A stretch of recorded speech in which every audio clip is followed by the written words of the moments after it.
Hi, everyone. Thank you so much for tuning in and for this opportunity. I'm really glad to be a part of the CPN WebNet and Web Network series. I'm Harkirat Kaur, an assistant professor and extension specialist for corn production systems at UW-Madison. And in today's talk, I'll be covering some of the general aspects of corn growth and development in early season and see how it impacts the overall growing season. Primarily, the corn growth and development in early season determines how the plant will flare later in the later stages. Although it may not seem to be a very active time in the field, a lot is going on and it ultimately affects how the crop yields. Therefore, for today's talk, we have certain learning objectives where we will begin with an understanding of key early season corn development. And it is important because if you look at this chart over here, and try to infer the proportion of time that plant kind of spends in the early developmental growth stages, it comes out to be a cumulative of about 34 days, which may not look very grand in the larger scheme of things, but forms a very critical, or as we say, a foundational aspect of the plant growing season.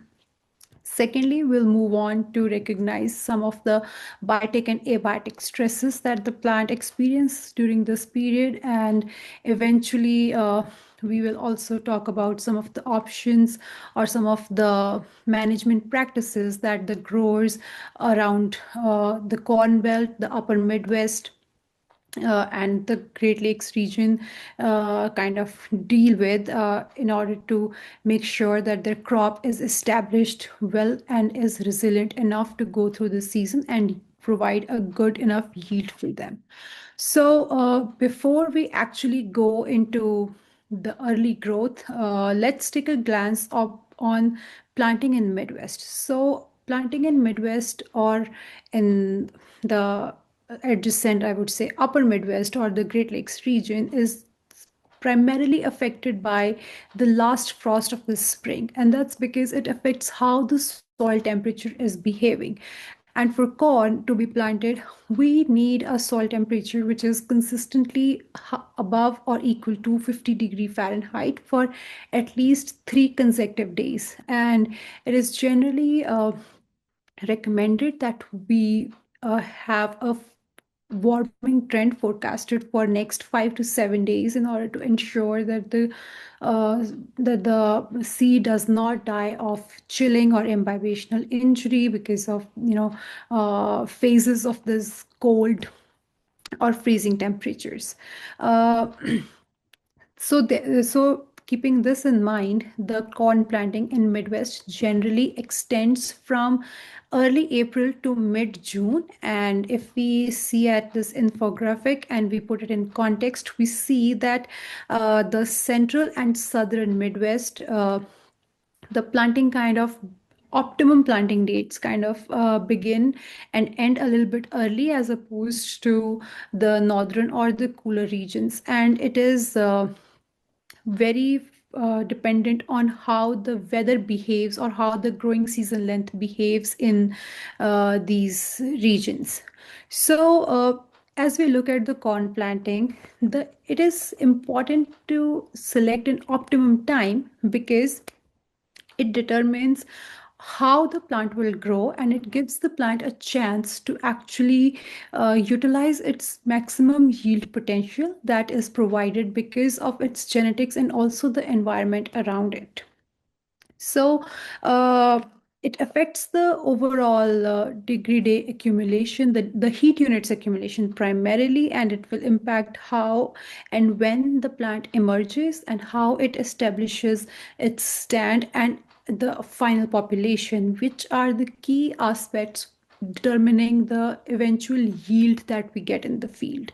So this means that more often than not, when planting is delayed, we have lower yields. So if we look at it from the perspective of relative terms, and we focus on the graph here, it shows the overall impact of planting on the relative grain yield at this research station, Arlington Research Station with UW-Madison. It is located in the south central region of Wisconsin. So that kind of gives you an overall idea of where it is placed in terms of the regionality of the overall Midwest and the upper Midwest that we're talking about. So the 100% relative yield is if the corn is being planted at an absolutely optimum time with an optimum maturing relative maturity hybrids.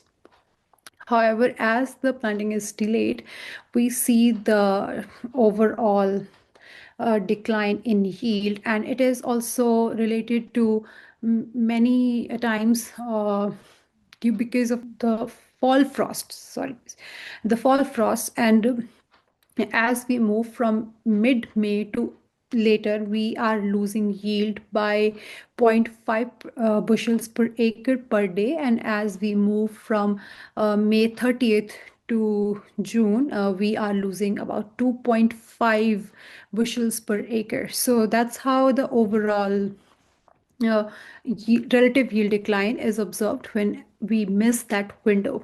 So now, from timely planting, moving on to the early season growth and a little bit about its basics. So early season development period is basically defined from planting to V6, which is the vegetative growth stage 6, or when the sixth colored leaf is visible on the plant basically.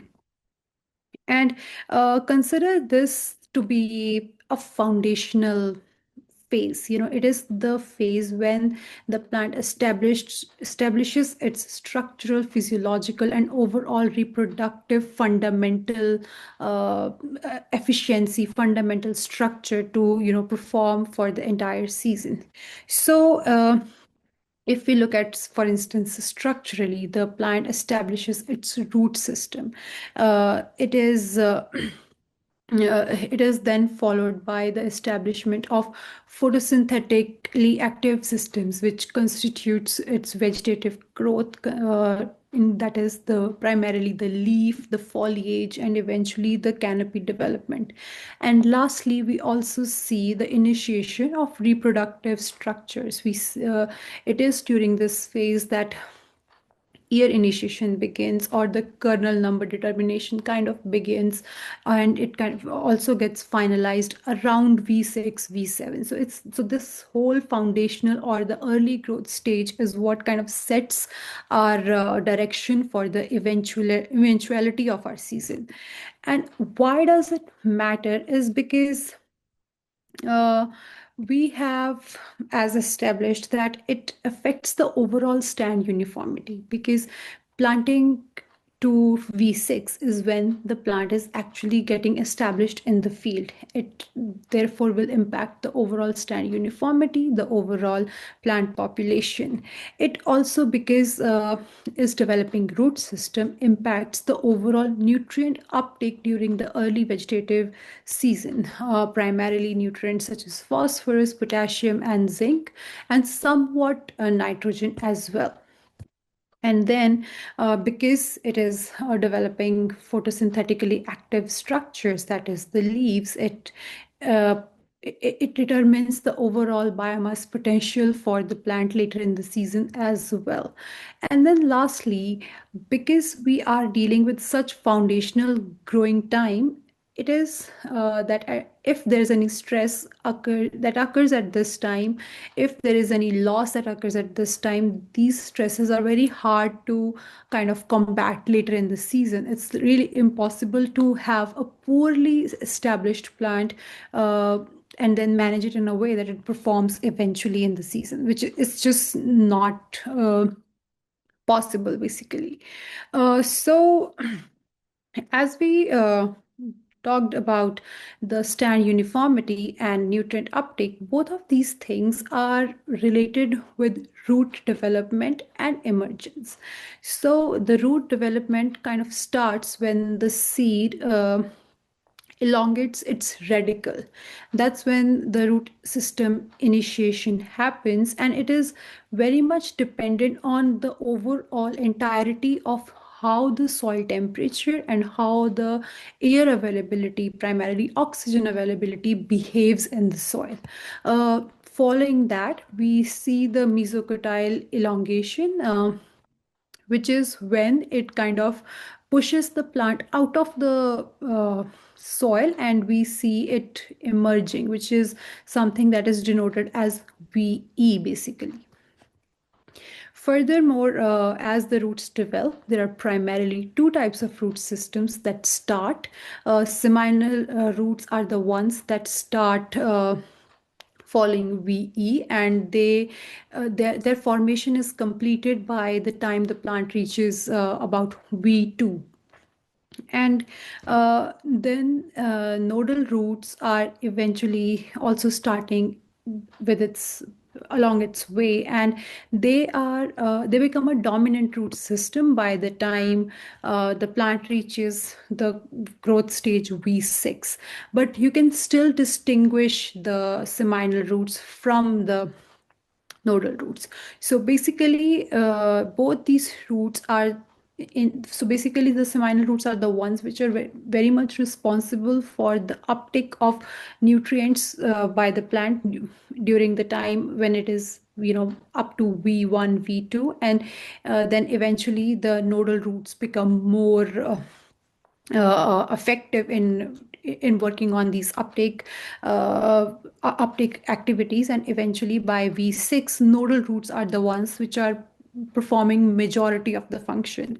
There is another kind of root system that develops in the corn, and those are called brace roots. So for instance, when the plant grows taller, some roots start appearing on the nodes which around V8, V10, V8 to V10, and those roots are basically they surround the node, and they're known as brace roots, and they affect the plant or support the plant structurally, and provide it an additional support to prevent it from lodging due to some severe weather stresses.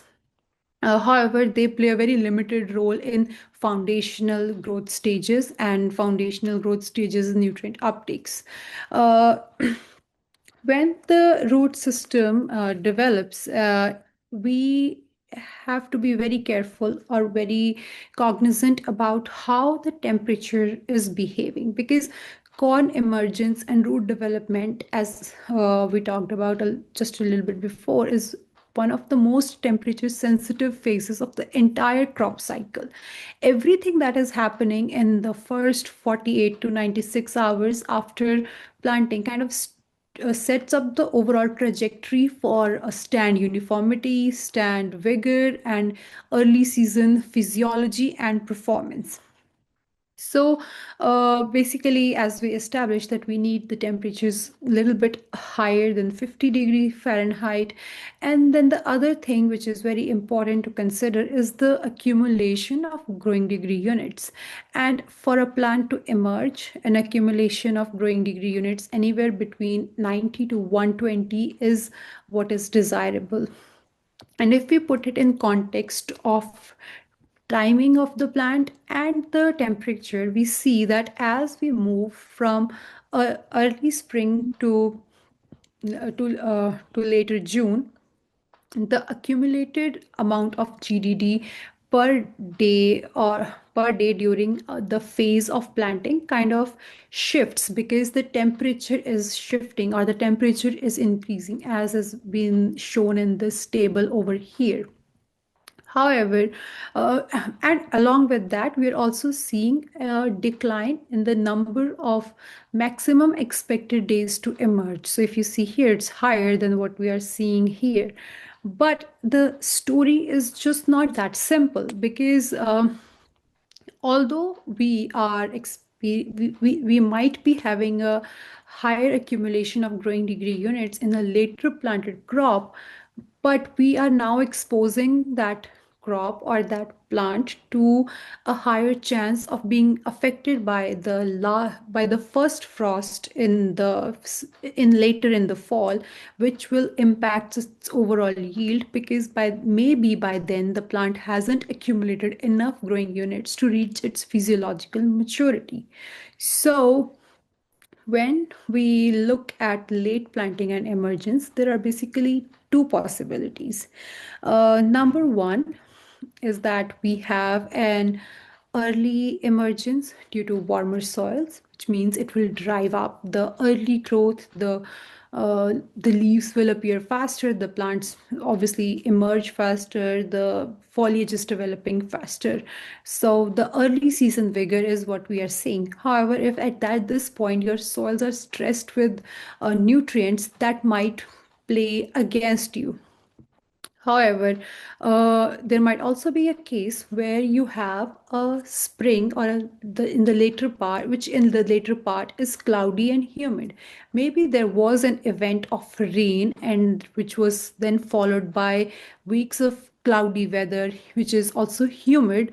It will result in other kind of stresses. For instance, you might have low oxygen in the soil due to higher moisture, which will eventually result in slower root initiation and hence slower mesocotyle elongation, thereby delaying the overall emergence and hence the plant establishment. Furthermore, later plantings also subject the plant to this risk of being exposed to more events of warm and cool soil phases, which will impact the overall stand and the vigor of the plant. So, this was about how the roots and the establishment of the plant kind of happens in the early growing stage. As we discussed a few slides ago, photosynthetic capacity or photosynthetic uh, vigor is what is being determined during the early growth stages. So basically, the most crucial part is that the plant nutrition is now being shifted from the seed reserves to being an autotrophic source by itself, which means it is shifting from utilizing whatever was available in the seed to now being relied upon what is being obtained by photosynthesis that is being done by the plants. And this transition usually occurs as the plant moves from emergence to V2, V3, and is highly controlled by temperature and overall radiation, because photosynthetic enzymes are very temperature sensitive, and they are also and also the electron transport systems are activated by the radiations that we receive. So that means that overall, if we are receiving cool, cloudy, early season weather, we might be seeing the cases where the overall photosynthetic rate is slower, which will eventually affect the formation of more leaves, hence the slower canopy expansion, and thus the overall capacity of the plant to perform photosynthesis and to accumulate biomass will be compromised. On the other hand, if you are experiencing warm, sunny periods, you will see an accelerated development of the overall leaf area, and you'll also and you'll also see that your crop is experiencing an early vigor, which will eventually affect how it is performing as it approaches the reproductive stages. Then the second part, which is very important for the overall photosynthetic capacity and biomass trajectory, is the leaf appearance rate. And the leaf appearance rate is very much controlled by how much growing degree units is the plant accumulating, which further ties back to how the temperature values are looking like, how the plant emerged from the soil, how the overall establishment is happening in the field. And the faster the leaf appearance rate, the faster will be the canopy development, which would mean a higher biomass as we as we have in the first part of the growing season, basically. And all this is obviously very much sensitive to how much light interception is happening during all this time. Furthermore, we also see that if we look at the growing season at large, from the perspective of growth stages from VE to all the way to the relative maturity, the overall proportion of the biomass that we see accumulated in the early growth stages is very minuscule. If there's like a slight red uh, pie portion here, so it's like very discrete. However, there are things that we need to uh, be very careful about, because before V3, obviously the biomass accumulation is very minimum, very minuscule. However, as we move from V3 to the further growing stages, the biomass accumulation, or the overall plant biomass, kind of doubles every 3 to 5 days under good growing conditions. This is the stage when the plant requires a high early photosynthetic capacity and functional nodal roots to support the overall uptake of the nutrients and also harnessing the sunlight that it's getting.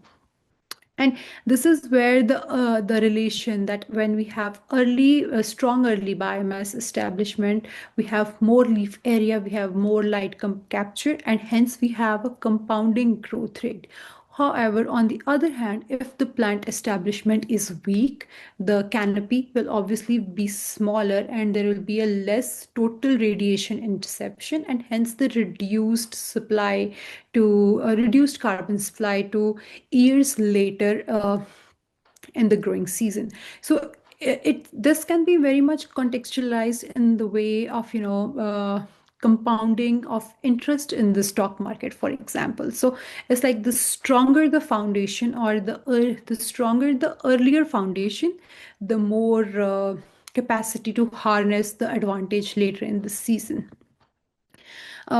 Moving forward from here, all these things, the root structure establishment, the photosynthetic establishment, directly and indirectly affect how the reproductive development occurs later in the season.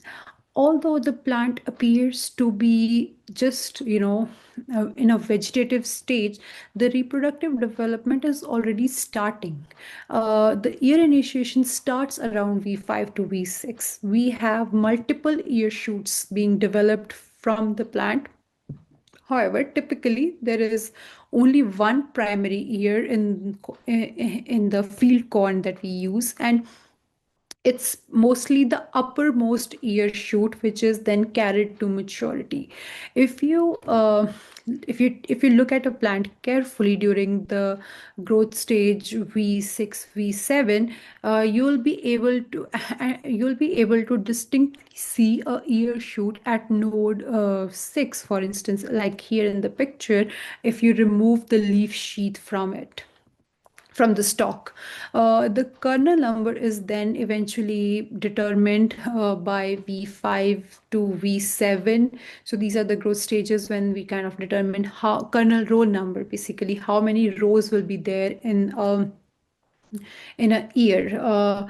And at this time, it is very important that the plant has all the overall favorable conditions growing around it to grow, because if we have cool cloudy weather, the photosynthesis will be compromised, and as we kind of already discussed, there will be a prolonged effect of that.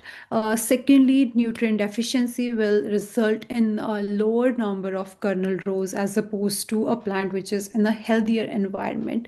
And furthermore, if we have situations of waterlogging or drought, it will overall impact the entire plant architecture in a way that we will not have enough resources allocated to the ear shoots to actually develop ears which are fully extended, which are which have the highest number of potential kernel rows, basically. Uh, because we talked about the root development, we talked about the photosynthesis, and we also kind of touched upon reproductive development.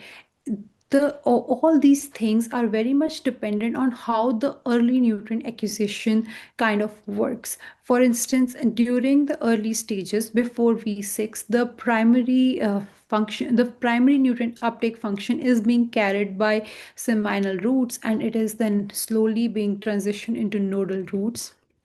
So if we look at this in a contextual perspective, and we say that this red line here represents the overall vegetative early vegetative growth stages, we can divide it in a way that we have VE to V2 on the far left side, and then the rest of the part represents the later phase of the early growth development.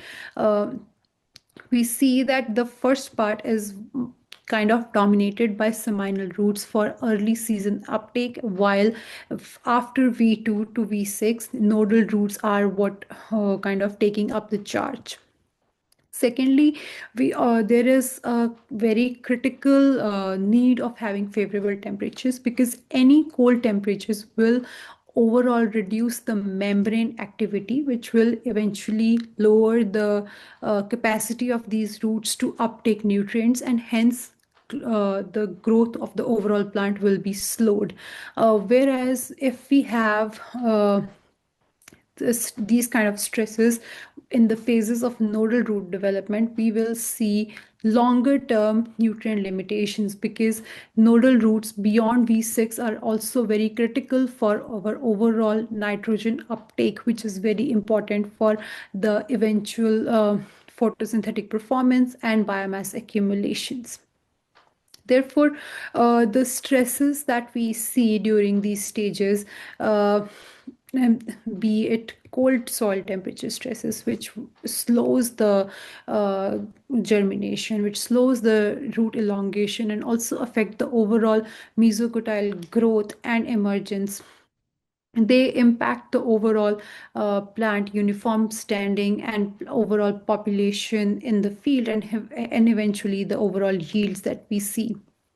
They also affect the root establishment, which is further deteriorated if we have saturated or waterlogged soils, because in those cases we will have roots which are depleted in oxygen, and it will impact the overall root respiration, and will also result in situations such as root tips dying, and then root hairs not performing the overall uptake function that they are required to, which would result in seedlings which are pale, and they will either take a longer time to recover, or they will just die, or get more exposed to certain disease complexes, such as pythium or fusarium infections, which will come to just in a bit over here.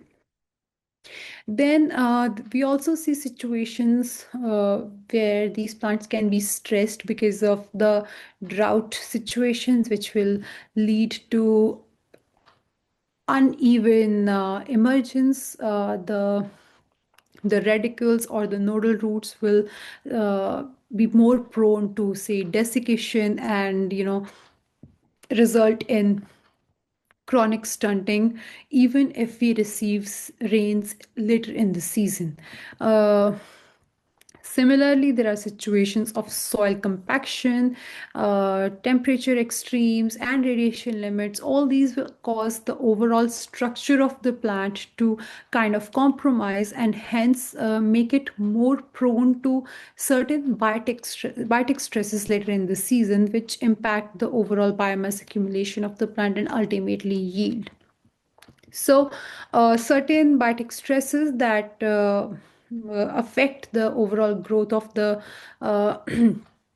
overall growth of corn plant during its fundamental growth stages constitutes Pythium, which primarily attacks seminal roots, and it's very common if we plant corn in cool saturated soils, if there is like limited oxygen flow available as well.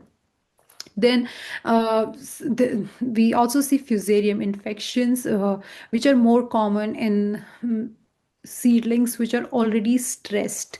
And similarly, we have situations of rhizocotonia infections, and these all will overall impact the stand establishment and hence the eventual yield that we are obtaining from these fields. The early growth stages, insect feeding, which is mostly common due to the presence of maggots, wireworms, white grubs in the fields, and they are very much dependent on. They're very much prone in the fields where we are having continuous corn rotations or those kind of practices. The as the foliage kind of develops, we also see insect feeding by insects such as black cutworms, armyworms, flea beetles, slugs. They mostly feed on the foliage and overall impact the canopy development, and hence will eventually result in lower photosynthetic efficiency and the biomass accumulation. Then we have nematodes, which are very hard to sometimes, recognize because their symptoms kind of get mixed uh, with with something that also kind of looks like a moisture stress. So it's very easy to misdiagnose them. So it's important to go out in the field and check your plants during early growth stages and make sure uh, they're flourishing well enough to carry out themselves later in the growing season with the full vigor of photosynthetic capacity and eventually biomass accumulation. So overall, I would like to uh, sum up today's talk with some take home messages, where I would again like to emphasize that the early season growth is something that sets the physiological foundation for yield. It is when the root architecture, the photosynthetic capacity, and reproductive initiation is being established, and everything kind of happens by or before V6. Therefore, even before the crop looks like it's doing something, we have some key components of the growing season already established. Secondly, during the early growth stage, the uniform rapid emergence is very critical for how the plant will perform uh, in the overall season, which kind of makes the planting decisions and the overall plant population considerations for good stand establishments very critical. Therefore, looking at the soil temperatures, looking at the moisture levels, are very important, and understanding the delayed planting consequences that we might be experiencing. What are the overall compromises that we are making when we are delaying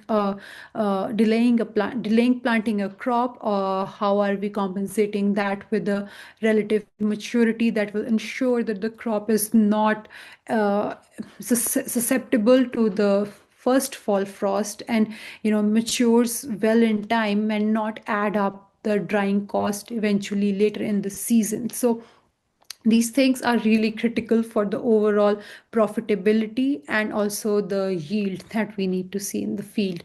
Uh, then we have the biotic and abiotic stresses during foundational stages, and these have lasting effects.